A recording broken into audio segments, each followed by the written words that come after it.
You're listening to the Corbett Report. corbettreport.com.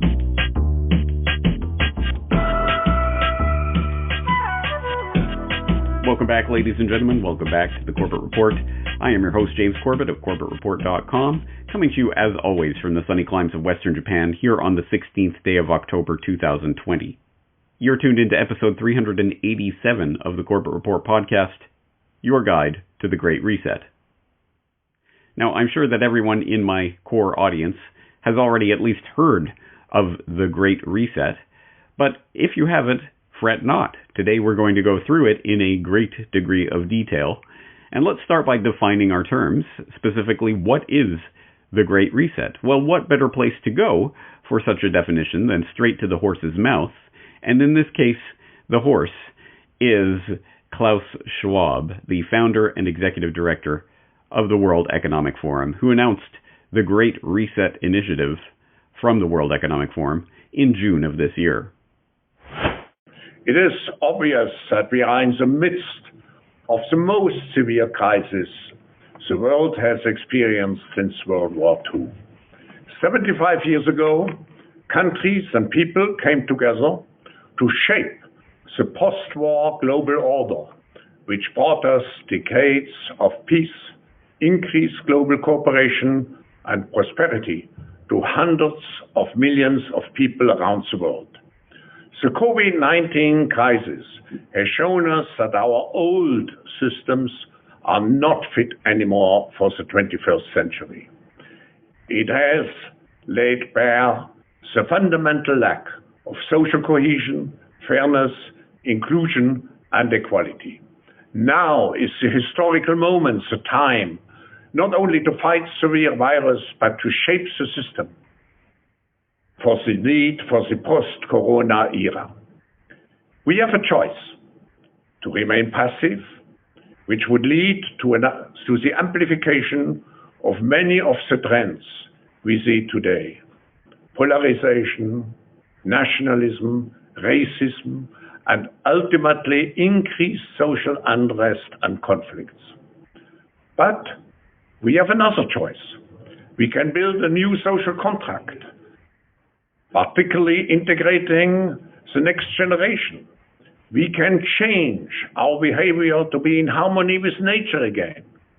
And we can make sure that the technologies of the fourth industrial revolution are best utilized to provide us with better lives. In short, we need a great reset. I'm not sure whether that was meant to be hilarious or terrifying, but either way, I think Klaus Schwab should probably get in touch with his agent. I hear there's an opening for a villain in the next Bond flick. But yes, as Dr. No was informing us there, the Great Reset is about transforming society by harnessing technology to build back better, and all the other buzzwords and catchphrases that have been thrown at us over the last several months of this generated crisis. And if one wants to play a particularly difficult drinking game that will assure that you end up staggeringly drunk very quickly, you could take that Great Reset launch video from the World Economic Forum and take a shot every time you hear one of these buzzwordy, feel-good catchphrases about sustainability or inclusivity or equality during these speeches about the Great Reset. Inclusion and equality. Equal, inclusive, and sustainable. Sustainable. More inclusive. More inclusive. More inclusive. Financial inclusion. Sustainable. Equal footing. Sustainable. Equal. Sustainably. Sustainable. Sustainable. Sustainable. Sustainable. A more sustainable path. More sustainable and more inclusive. Sustainable. A sustainable economy. Sustainability. More sustainable. Sustainability. Sustainability. Sustainable development goals. Sustainable, more inclusive world. Are you thoroughly blind, stinking drunk yet? Yeah, I thought so. Well, if all of that mealy-mouthed political blather has done absolutely nothing to tell you anything of substance about what the Great Reset actually is, don't worry. After having plowed through more of this material than any human being should ever be forced to plow through, I can summarize the Great Reset in a sentence. Because it turns out, at base, the Great Reset is nothing more and nothing less than a great propaganda marketing rollout campaign for a new brand that the would-be global elite are trying to shove down the public's throats. And I say that advisedly. This is essentially a marketing campaign that specifically Klaus Schwab and the World Economic Forum are attempting to orchestrate right now, but in conjunction with their various cronies in various institutions and organizations around the globalist jet-set world. And you can buy into this new brand in many different ways. You can read the Great Reset book. You can visit the Great Reset website. You can participate in the Great Reset dialogues. Asterisk, you need to have 7 or maybe 8 figures in your bank account before you can even start thinking about participating in that dialogue. But you can participate in the Great Reset dialogues. You can collect the Great Reset coronavirus plushie. Oh, no, sorry, that was Event 201. I always get that confused. But you can, as Peter Quinones pointed out in my recent conversation about the Great Reset on the Free Man Beyond the Wall podcast, you can subscribe to the Great Reset podcast. Yes, the World Economic Forum is putting out a regular podcast series talking about the various ways our world is going to be reset by the elitists. And what other podcast could you turn to, for example, to hear the likes of Skull and Bonesman John Kerry haranguing you about how your life, society, everything about the way you live and the way you interact is going to change forever? And so this is a big moment. And the World Economic Forum, the CEO capacity of the World Economic Forum is going to have to really play a front and center role in defining the reset in a way that nobody misinterprets it as just taking us back to where we were. And to what other podcast could you turn in order to be assured that the shock doctrine has had its effect and that a Stockholm Syndrome-prone public will now believe any perceived health crisis or crisis in general that they try to shove down our throats? Because of the shock that everyone has been through with the global pandemic, taking us into a completely different whole of world economic shock in a way that we've not really seen for a very, very long time, that has focused minds on how important it is to treat these big systemic threats like climate change as real. And whereas before they were kind of a theoretical thing that might happen sometime in the future, from the business end, there is a sense of businesses coming to the investor base, coming to investors like us and saying, will you back us if we do? So I am optimistic that the conversations have moved far more in the last 6 months, as I said before, than they have in the last 6 years or more. And where else could we go to learn about what a fun joy it is to live our lives by a video link up by the likes of Grover? Hello, everybody. It is I, your cute and adorable pal Grover, with a message for listeners of the Great Reset. Well, you are in luck because I know a thing or two about resetting. I reset my alarm clock every morning.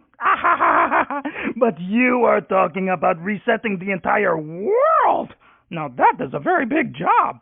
Well, my friend Ms. Sherry Weston and I are here to help. On Sesame Street, we know that it is very important for children to learn and play every day.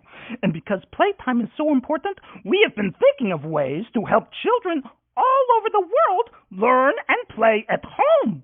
At first, it was hard when nobody could go to school, and I could not visit my friends like Elmo or, well, even Oscar the Grouch.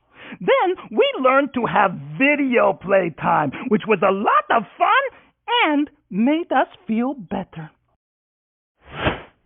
Oh yeah, rest assured, the World Economic Forum and their cronies have propaganda for the whole family. Yeah, so things get pretty weird pretty quick here, and there is a lot that we could go into with regards to this Great Reset, but in the interest of trimming it down, as I say, I have subjected myself to all sorts of this propaganda that they've been putting out via the World Economic Forum about the Great Reset, and I have distilled this whole agenda down to a few very key points that I think we need to stress as we delve into what this Great Reset is really about. So I have 4 main points that are the kind of takeaway from my research on this. Number 1, the absolute first thing we have to keep in mind with the Great Reset is that this has nothing, absolutely nothing to do with any sort of virus or disease or anything of the sort. Nothing. Let me triple underline and put a few exclamation marks after that word. Nothing. This is not... At this point, as the Great Reset podcast, for example, has gone on, it's become less and less they're even pretending this has anything to do with COVID-19. Some of the latest podcasts might have COVID-19 in the title, but they barely even give it a mention. No, this is not about any sort of disease or virus or anything of the sort. Don't let them convince you otherwise. And I understand that most of my core audience will already know this, but I think it is important to keep this in the forefront of our consciousness as we approach this propaganda, because it is very easy to get bought in, even at a subconscious level, that, there's some sort of transformational event that has taken place that is necessitating this Great Reset that they're talking about. We kind of buy in at a subconscious level just because that is the only narrative that is thrust in our face. But that is absolutely not the case. 0% does this have anything at all to do with health or any sort of perceived health crisis, ginned up, fake, or otherwise. And I think there are reasons why the Great Reset is taking place in this time frame at this moment. For example, you can go back to my podcast on Questions for Corbett, where I talked about pandemic foreknowledge, and we talked about some of the monetary and financial reasons why some sort of reset was going to be taking place in this time frame. I talked about John Titus about that, for example, talking about the Federal Reserve and the moves they were making last September that showed there were some tectonic shifts that were taking place in global financial and monetary markets that necessitated some sort of maneuver that was going to happen this year one way or another. Well, we've seen it happen, and they're using COVID-19 as the cover, but obviously that is a cover. So keep that point in mind.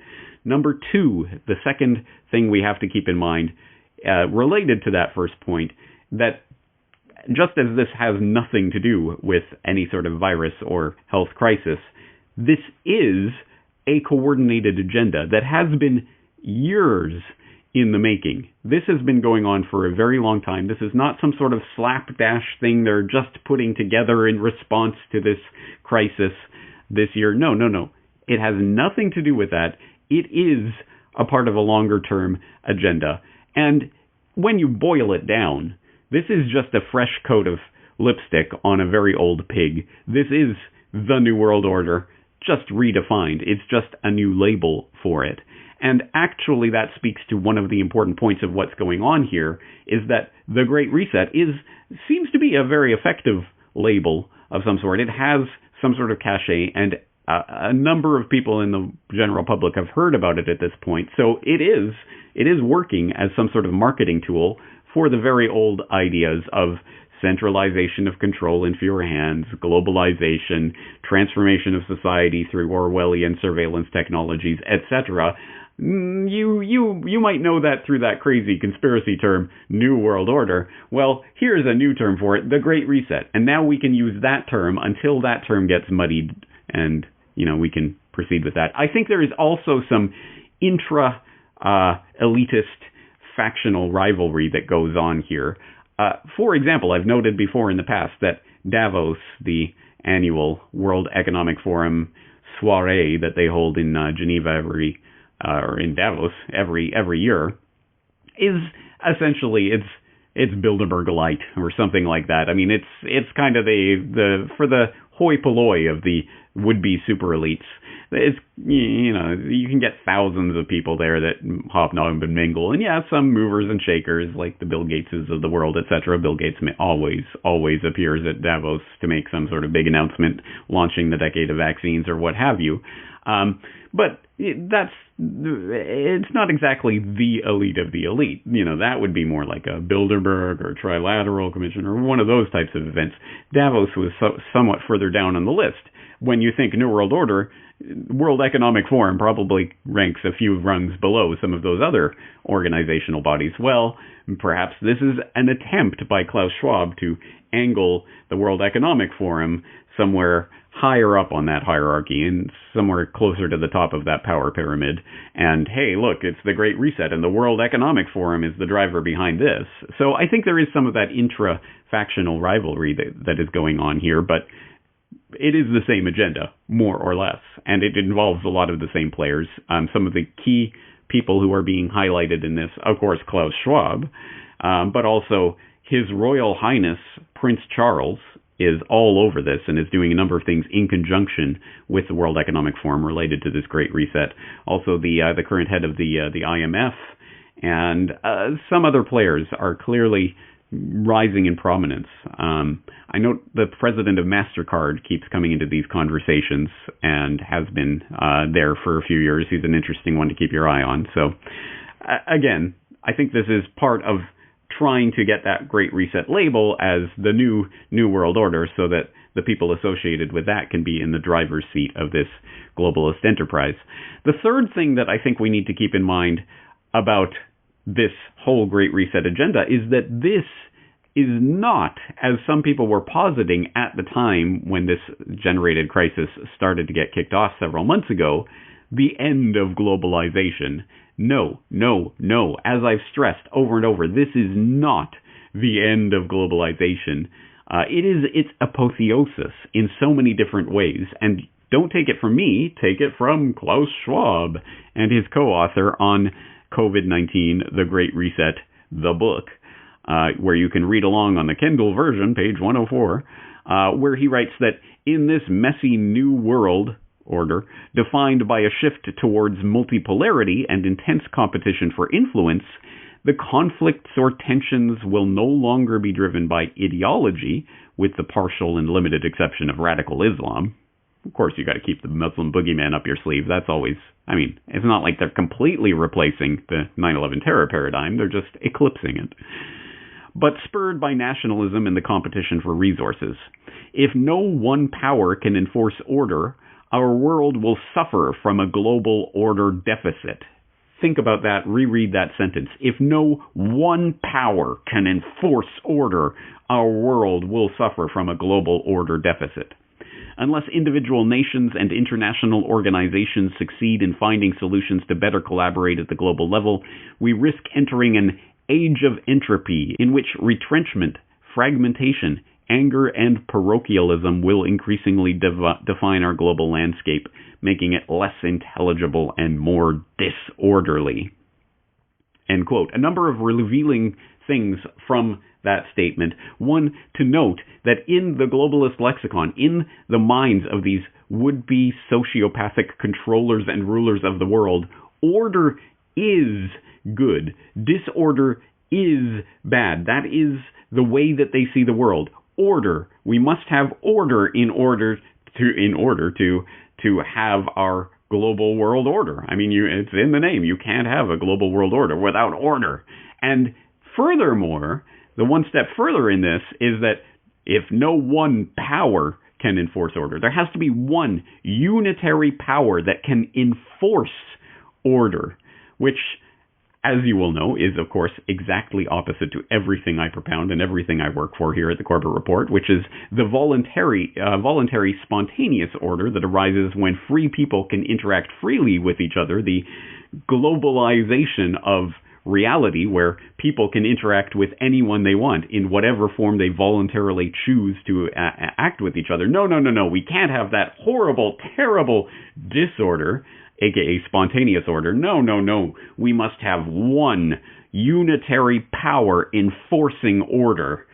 And hey, how about the World Economic Forum?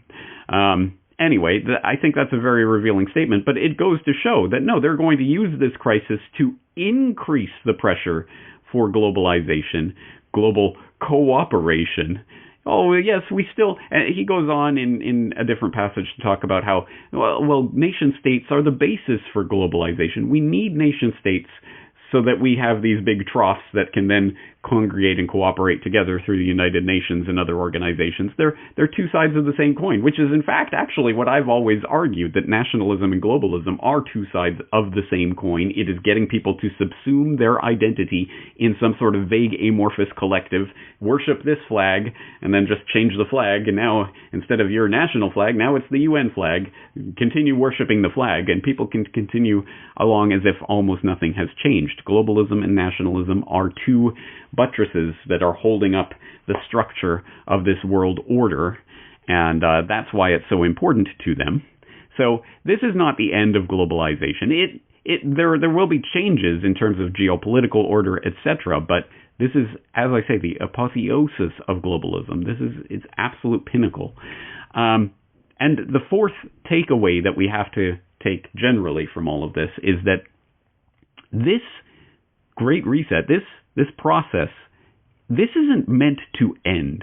They are not planning this with some sort of end goal in mind per se, or at the very least, certainly not the one that they are ostensibly giving. Because remember, this is the Great Reset in response to COVID-19. So surely when COVID-19 is solved through therapeutics or vaccines, yes, when the vaccines are rolled out and we all get the vaccine and everybody's fine and COVID-19 is no more, then everything will go away. A Great Reset will stop. We'll be okay. We'll be all right at that point, right? No, of course not. Again, explicitly, they are not doing this with that kind of end goal in mind. And the people who still continue to believe in the phony, ridiculous ritual of voting and selections as this is what transforms society. No, I hate to break it to you, but whatever happens in the phony baloney selection cycle in the United States in November, no matter what Team Coke or Team Pepsi gets into power, this Great Reset is not coming to an end either. So it is important, again, to keep this in the forefront of our mind, to understand that this is, again, not some sort of slapdash effort or some sort of all hot air. This is a multi-billion, perhaps ultimately, in the long run, multi-trillion-dollar technological infrastructure that is being laid down right now on the back and in the name of this ginned-up crisis, but really, as I say, with nothing to do with that crisis. This is a technological infrastructure for creating that world order that is being laid down right now. They are not laying that down so that they can all tear it all up once everyone gets vaccinated, as if that's the end goal here. No, this is part, as I've posited, and as I went through in great detail in COVID-9/11, from Homeland Security to biosecurity, there is a new form of governance that is being put into place right now, biosecurity, and that will be the fig leaf that they are using to bring in the total, ultimate enslavement state of total surveillance, zero transparency for the superclass at the top, total transparency for the underlings at the bottom, who are going to live entirely digitized lives, completely tracked, traced, and surveilled, so that nothing will ever be hidden from the prying eyes of the one world government. And so, yes, this is not a great reset that we're going to reset back to some previous condition and start again and everything will be done. No. In fact, specifically, they say over and over, the Great Reset is that, again, that's just a brand name.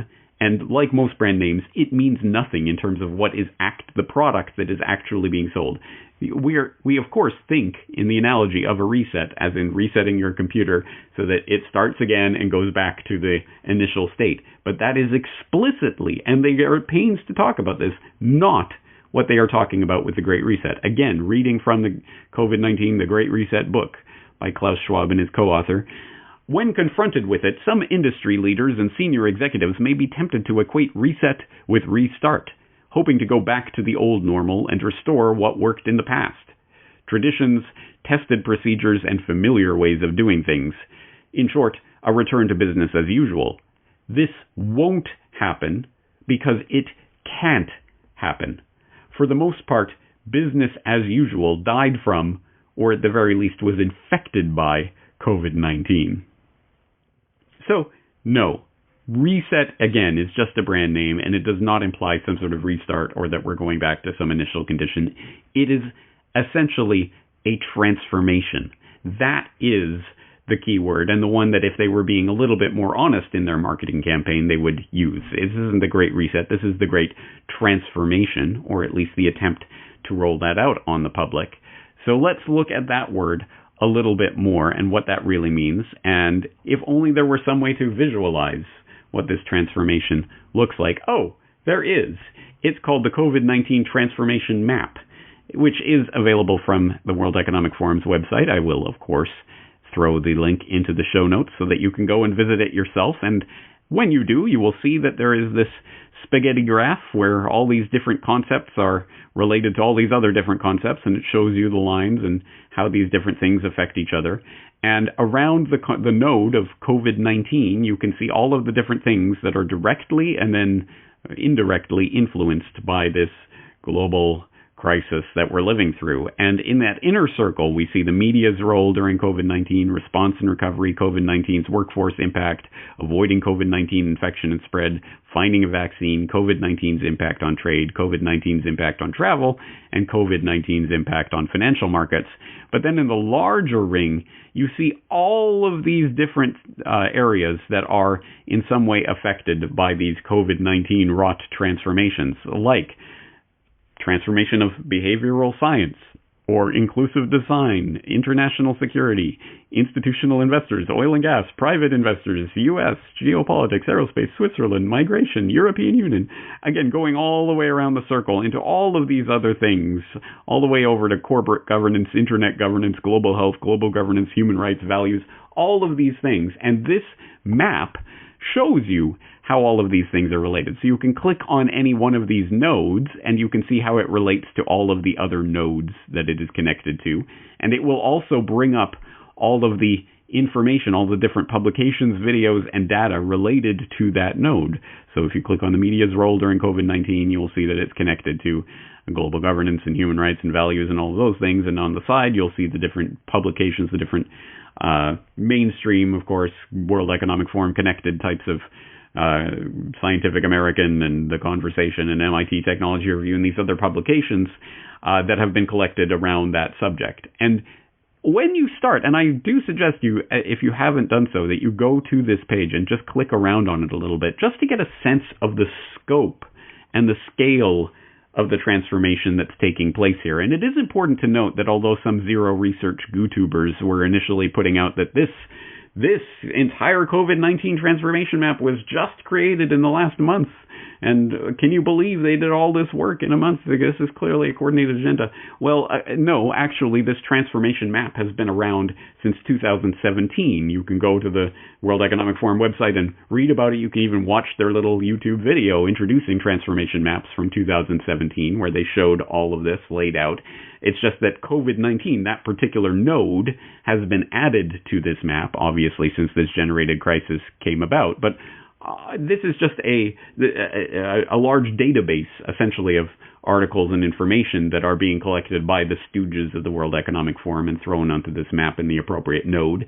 So it creates this gigantic spaghetti graph. But actually, that underlines the most important point of this, that this is a pre-existing agenda that they are now just slapping this Great Reset COVID-19 label on, which really doesn't in any way explain what is happening right now. What is happening is this transformation of, as we have just seen, everything imaginable: global governance, internet governance, health, security, geopolitics. All of these different things are right now being transformed, again, in the name of this COVID-19, but it doesn't matter. So we are not talking about a reset. We are talking about a transformation. And specifically, what kind of transformation? We are talking about a revolution.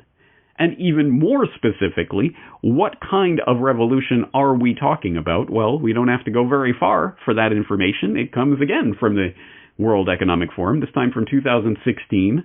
In their video introduction, what is the Fourth Industrial Revolution?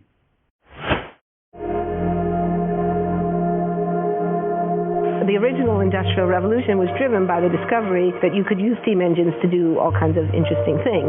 But that was followed by additional revolutions for electricity and computers and communications technology. We're now in the early stages of the fourth industrial revolution, which is bringing together digital, physical, and biological systems. One of the features of this fourth industrial revolution is that it doesn't change what we are doing, but it changes us. With the ability to visualize brain activity, for example, through a simple consumer-based EEG device, it gives us access to ourselves in ways that we've never before thought possible. It unlocks the black box that is the brain and enables us to really, truly be able to realize an identity that is aspirational. There's now a scientific foundation for the effects of mindfulness on the brain, on the genome, on biological aging. And when the human mind does know itself, then you get the potential for a new renaissance that restructures itself in terms of our relationship to life, our relationship to the planet, our relationship to work. We need a different economic model. And by that I don't mean capitalism versus communism. What I'm talking about is a shift in the system along the lines of the two big changes that happened in the 20th century, Keynesianism, with a much greater focus on health and education and the role of government working with business, and then a reaction against that in late century to neoliberalism, where the focus was on free markets, freedom of the individual, and getting governments out of the way. We need a shift to a new system that will allow us to meet the basic needs of every human on the planet, that will live within planetary means, that will be fairer, and that will be focused as its key goal, not on growth per se, but on maximizing human well-being. And history tells us that a value shift is triggered by creation of a new story about how we want to live.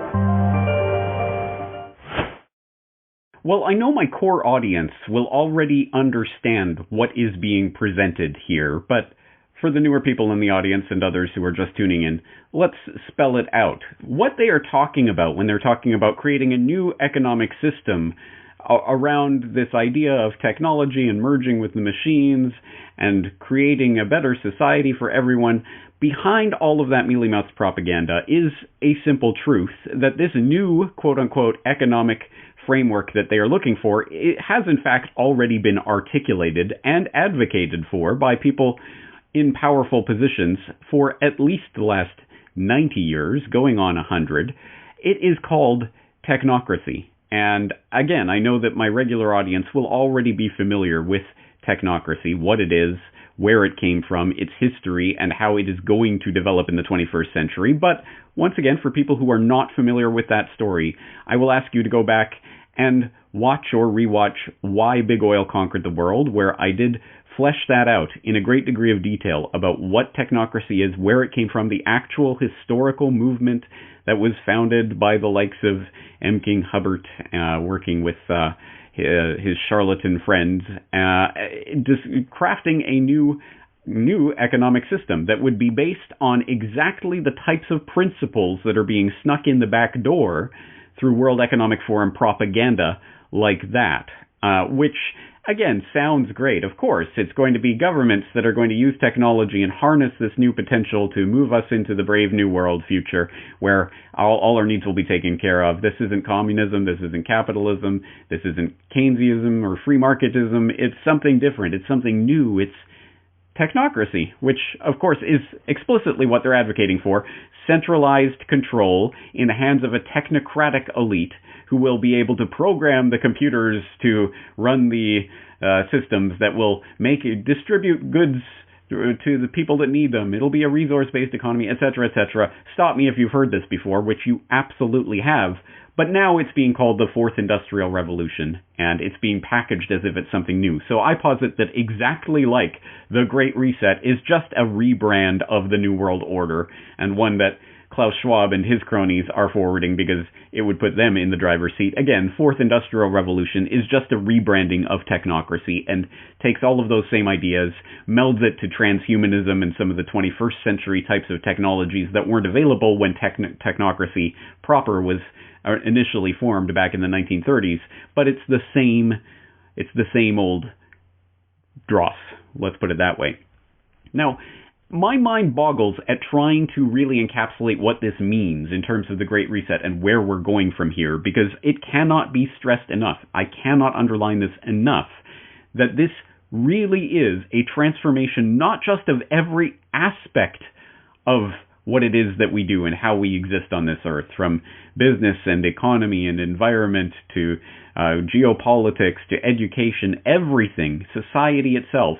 It is actually a transformation of what it means to be human that is on the table right now and coming into view, not on the back of some random quack on the street corner or some charlatan in some no-name corner of academia somewhere. No, these are the richest, most powerful people conspiring openly, an open conspiracy to bring about this transformation of humanity. So I will posit there are many different ways that we can look at this and get a grasp on it in those specific areas of the economy or education or what have you.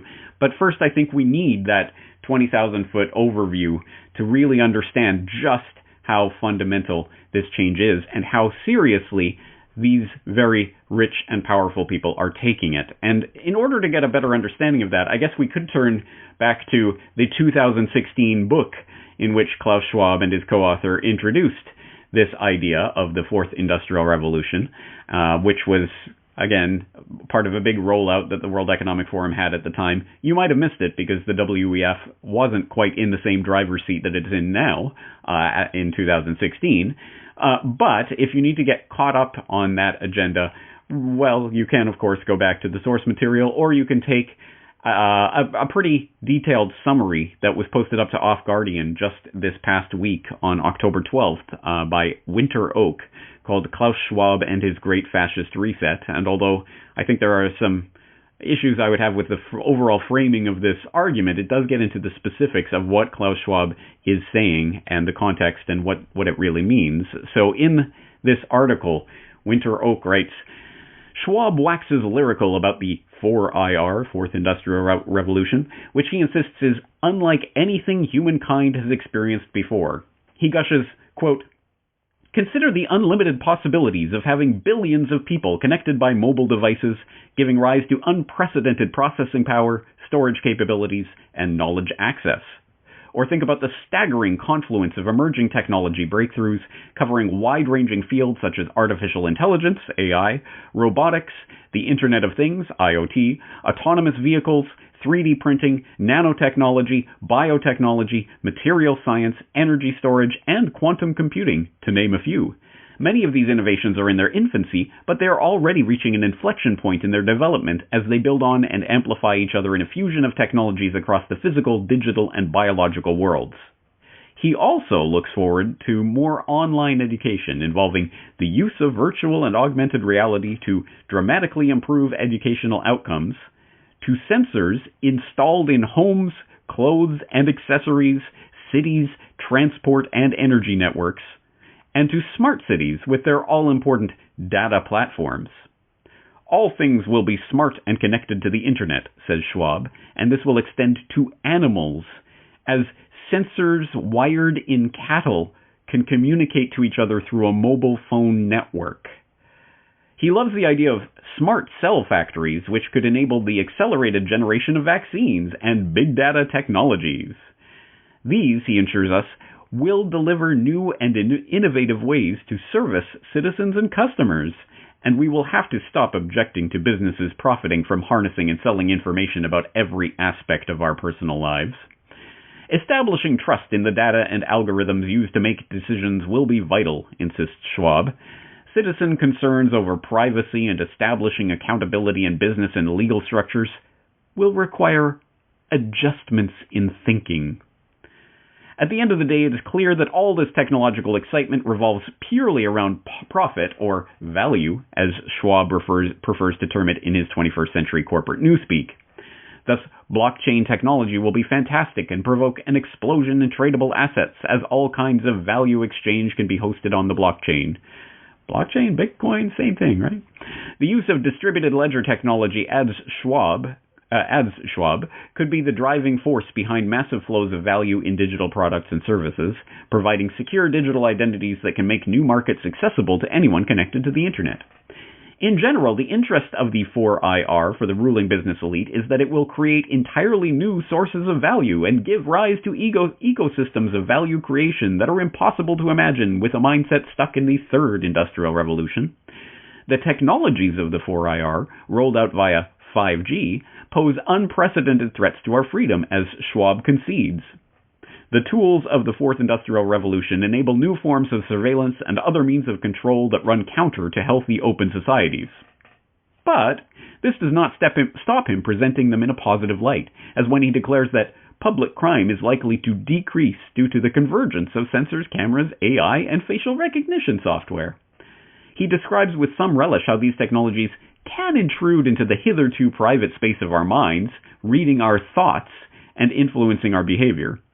Schwab predicts, as capabilities in this area improve, the temptation for law enforcement agencies and courts to use technologies to determine the likelihood of criminal activity, assess guilt, or even possibly retrieve memories directly from people's brains will increase.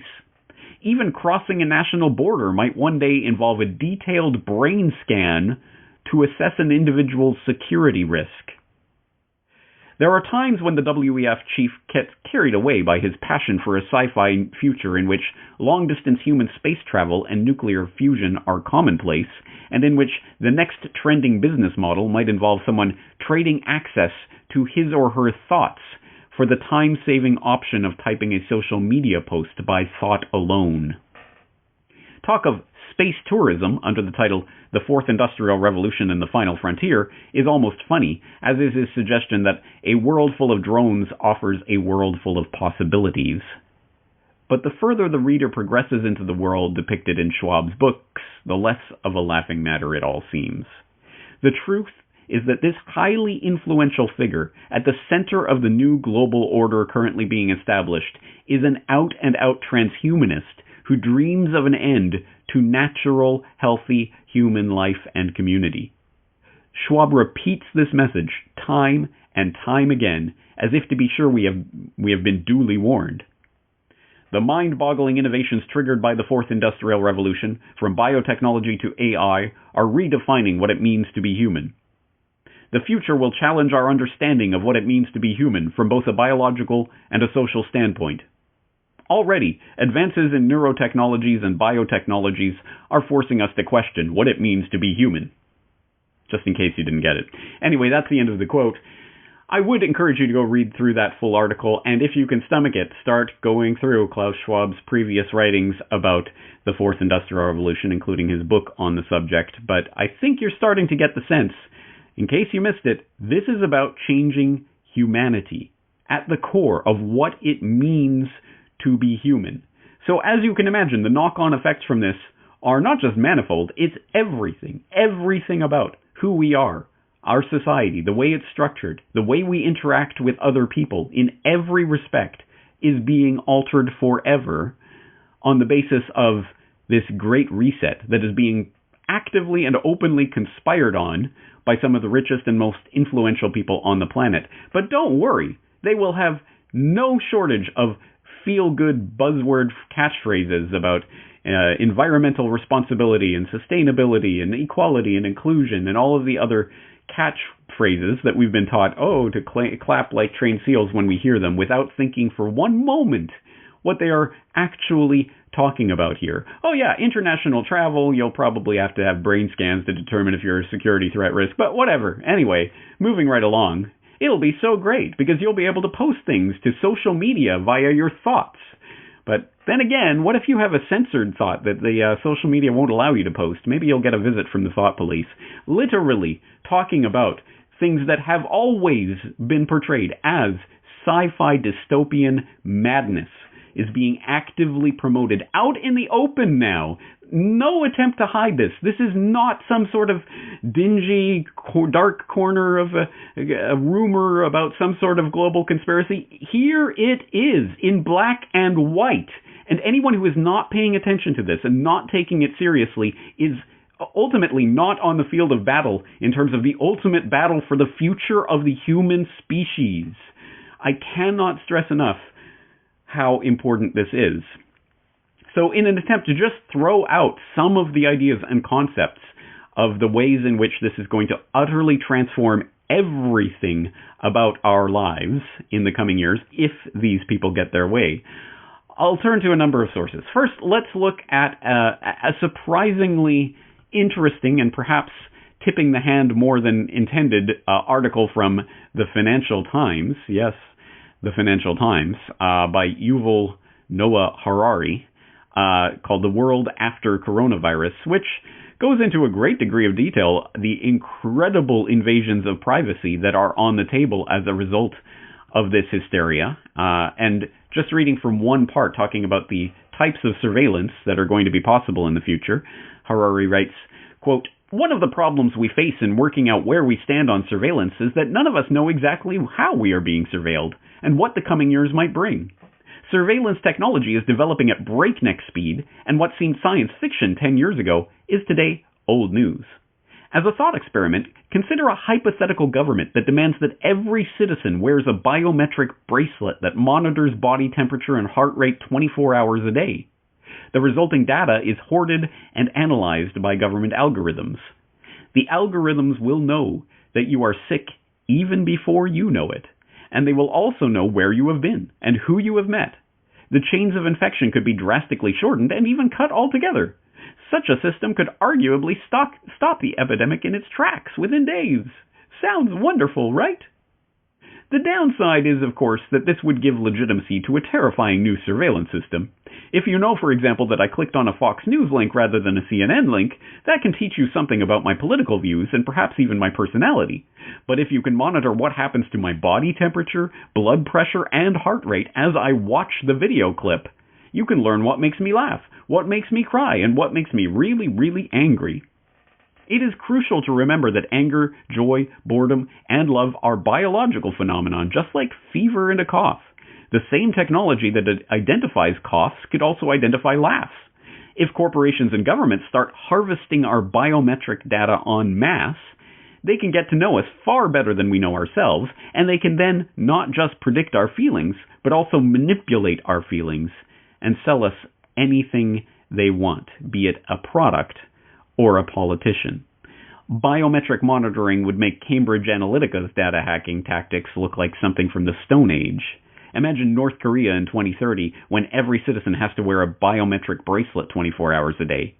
If you listen to a speech by the great leader and the bracelet picks up the telltale signs of anger, you are done for."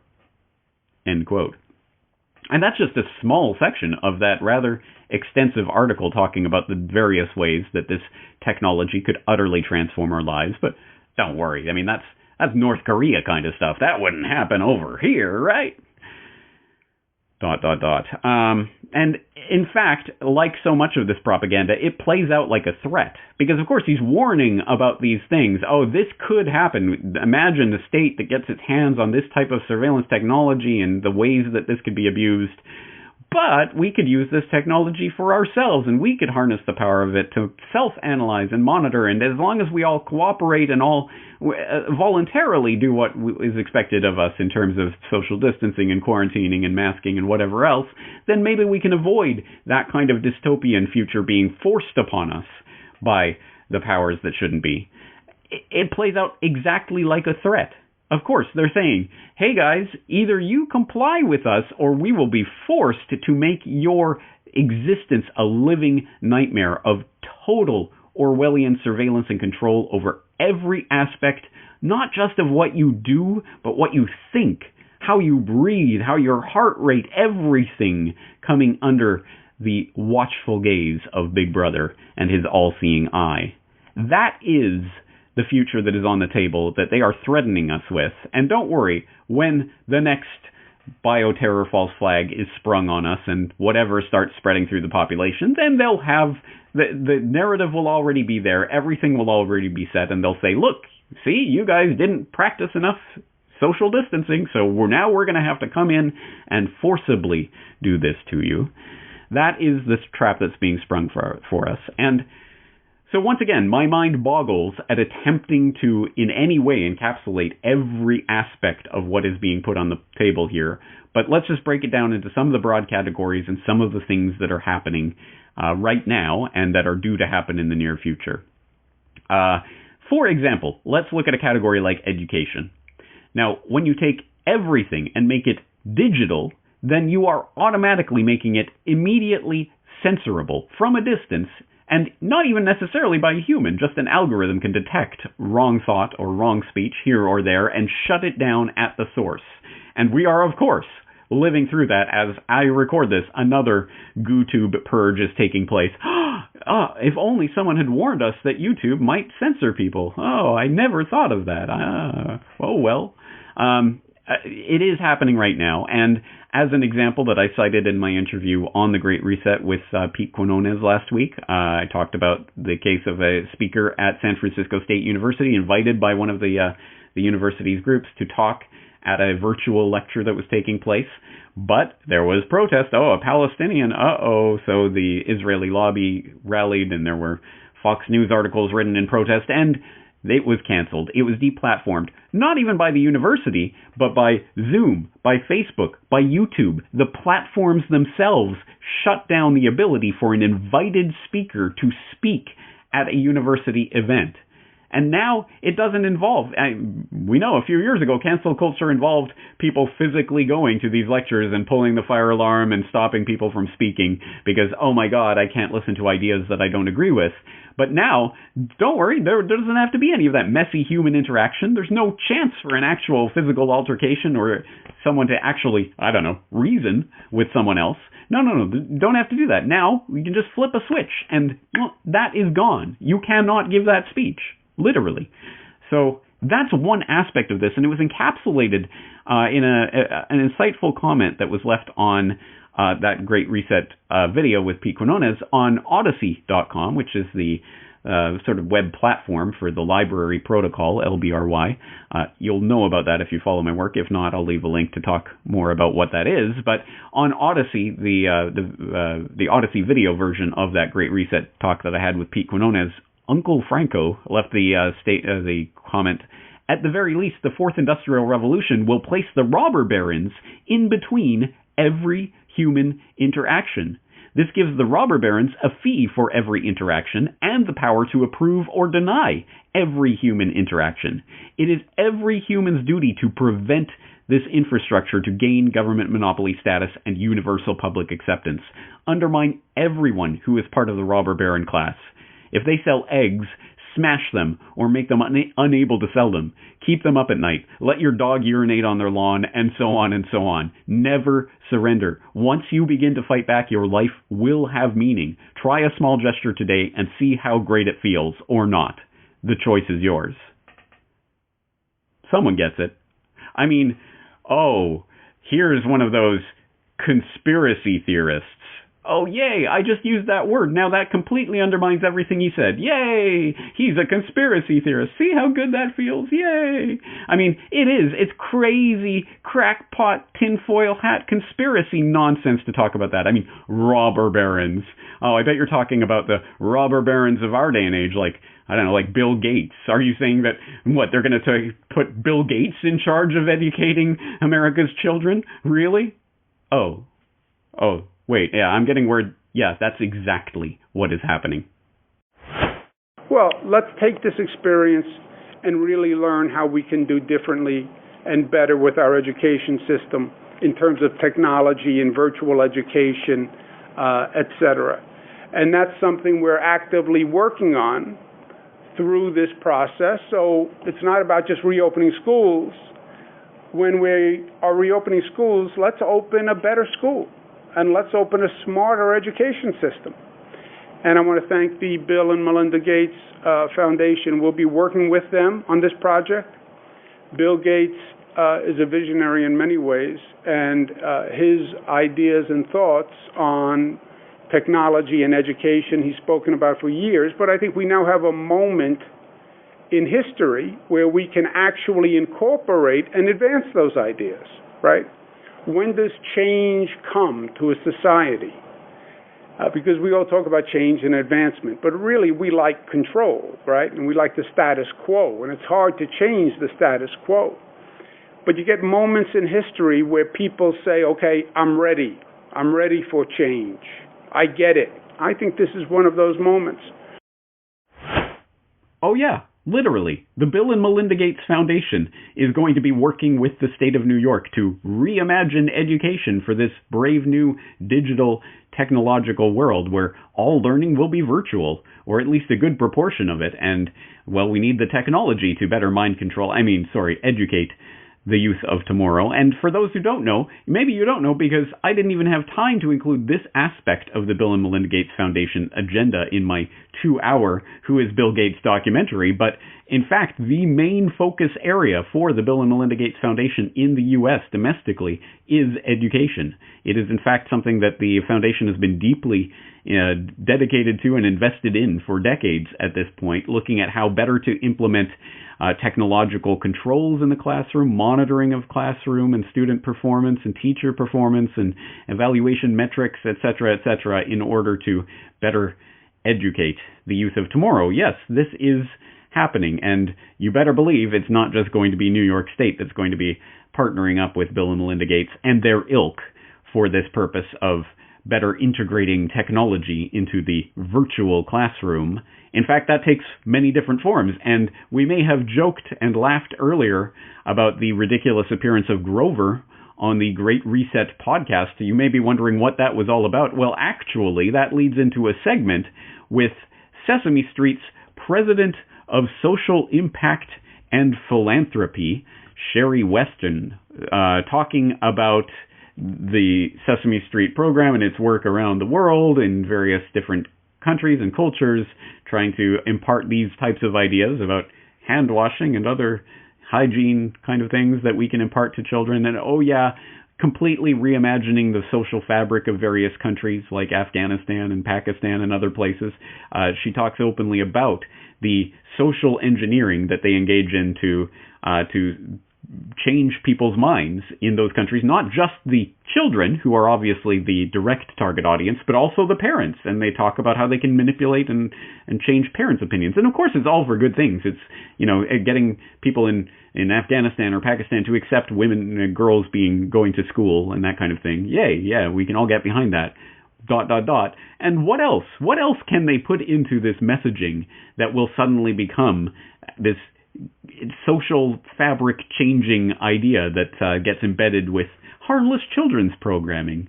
Oh, remember kids, wash your hands, wear a mask, and keep 6 feet at all times from other human beings because they're icky biological beings that can shed their disgusting viruses around you, and we have to be protected against them at all times. Yay, hey, it's Sesame Street.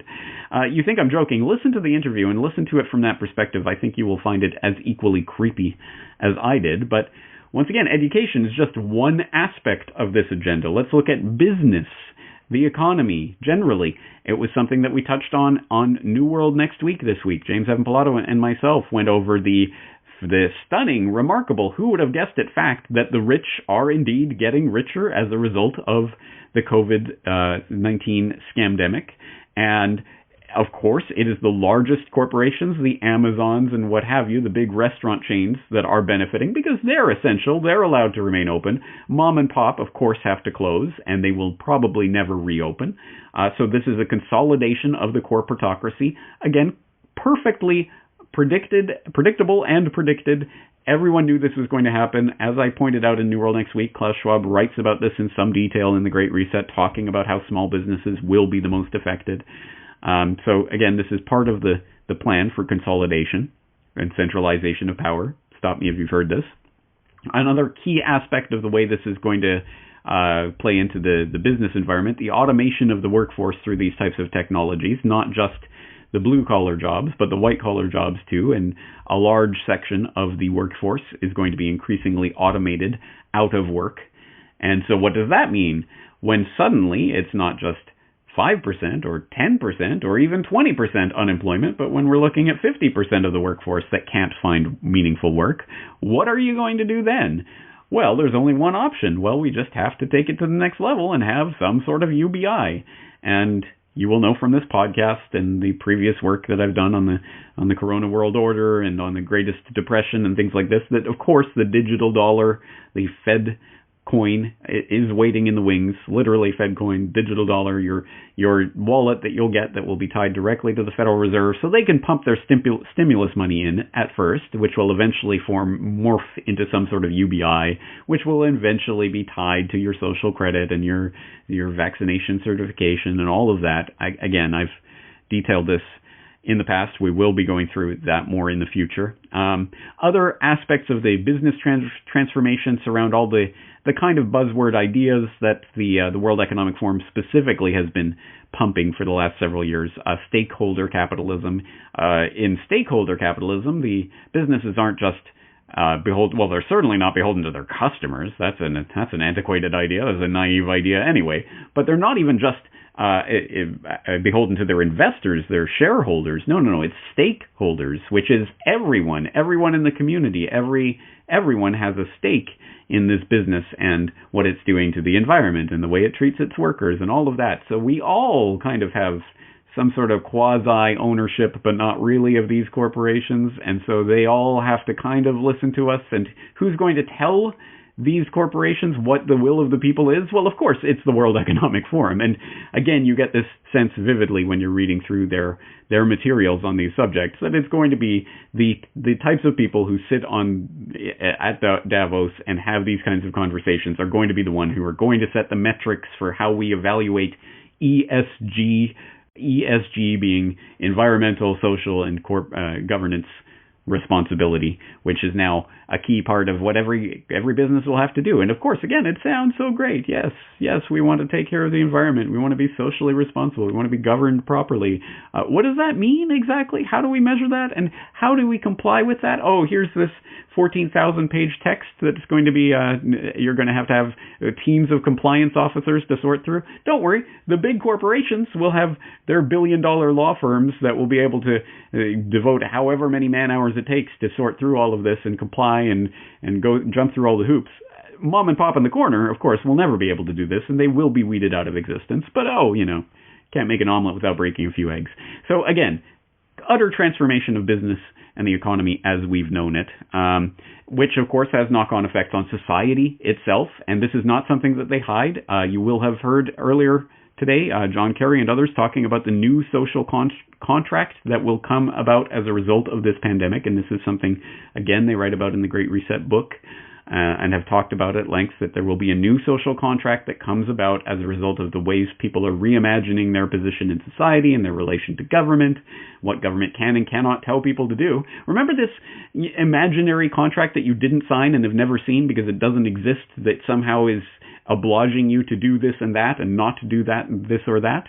Well, guess what? It's being changed. By whom? Under what? What say do I have in this? Will I get to sign it when it's finished? Oh, wait, no, again, it will never be written down, and it's not an actual document, and it's not really a contract, but you will be expected to abide by whatever rules the World Economic Forum and its cronies come up for how to live our lives in the future. What does that actually mean? I've listened to a bunch of talk about this. It still is 100% blather at this point. So, of course, they're not going to nail it down. They're not going to say what is the social contract and how is it being rewritten. They're just warning you that, don't worry, everything you think about the verities of existence and what it means to live in a nation state and all this is going to be completely transformed. But, you don't get a say in that. They talk about other societal aspects of the pandemic and the scamdemic and the very real psychological effects that this is going to have on the unfortunately easily duped masses who will develop the various phobias about germs, and how that will reshape the fabric of our lives, so that, how will we ever... We'll obviously never go back to a place where we can be in a crowded room with maskless people and feel safe with each other. So we'll have to completely transform society and rethink, and we'll have distancing and hygiene and obsessive hand washing and everything will be part of our daily lives, and masks will become commonplace and fashion accessories and blah, blah, blah, and all the things that you've heard about the ways this will reshape our lives. And another incredibly important, much more important, really, in the longer term, part of this fourth industrial revolution as it relates to society is the creation of new classes, not necessarily based on the old economic standards, but based on biological differences that will take place as a result of the upgrades that are coming, the brain chips and what have you.